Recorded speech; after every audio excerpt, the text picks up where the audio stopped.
एक आदमी की पत्नी अचानक से बहुत बीमार पड़ी, डीएच गई। मरने से पहले उसने अपने पति से कहा, मैं तुम्हें बहुत प्यार करती हूँ, तुम्हें छोड़ डीएच कर नहीं जाना चाहती।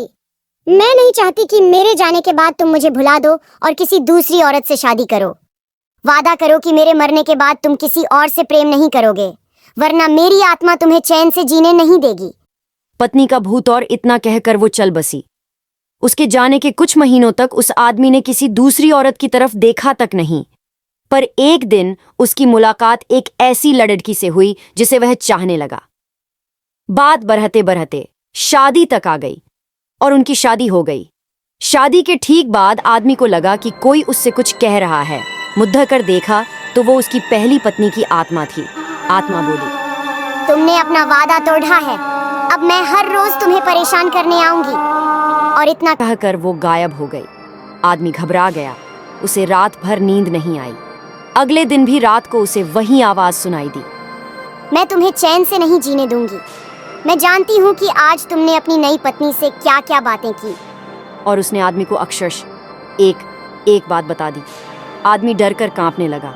अगले दिन वह शहर से बहुत दूर एक जैन मास्टर के पास गया और सारी बात बता दी। मास्टर बोले, ये प्रेत बहुत चालाक है। बिल्कुल है, तभी तो मेरी एक एक बात उसे पता होती है। आदमी घबराते हुए बोला। मास्टर बोले, कोई बात नहीं, मेरे पास इसका भी इलाज है। इस बार जब तुम्हारी पत्नी का भूत आए तो मैं जैसा कहता हूँ तुम ठीक वैसा ही करना।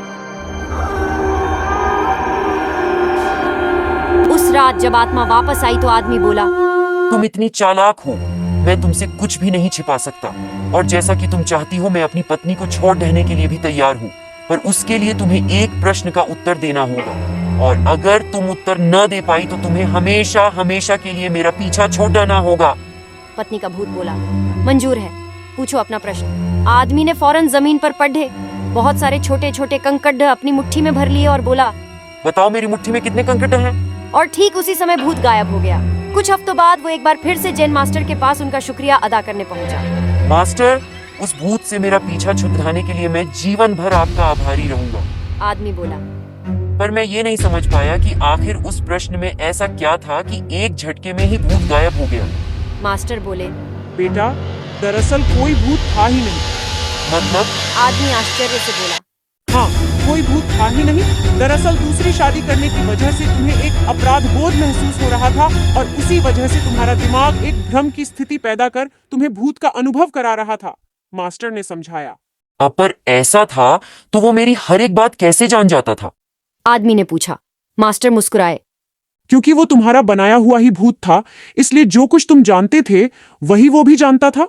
और यही कारण था कि मैंने तुम्हें वो कंकड़ वाला प्रश्न पूछने को कहा, क्योंकि मैं जानता था कि इसका उत्तर तुम्हें भी नहीं पता होगा और इसलिए भूत भी इसका उत्तर नहीं दे पाएगा और तुम्हें तुम्हारे दिमाग की ही उपज से छुटकारा मिल जाएगा।